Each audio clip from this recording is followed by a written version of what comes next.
Hola a todos, desde el sitio que estéis, en la hora que estéis, buena hora que estéis. Bueno, hoy venía a decirles que por qué mi cuenta oficial está inactiva. Bueno, es que ningún cargador le carga mi tablet, ¿ok? Ay, bueno, me equivoqué, era teléfono, ¿ok?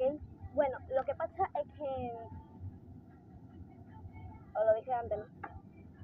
Bueno, tú calla.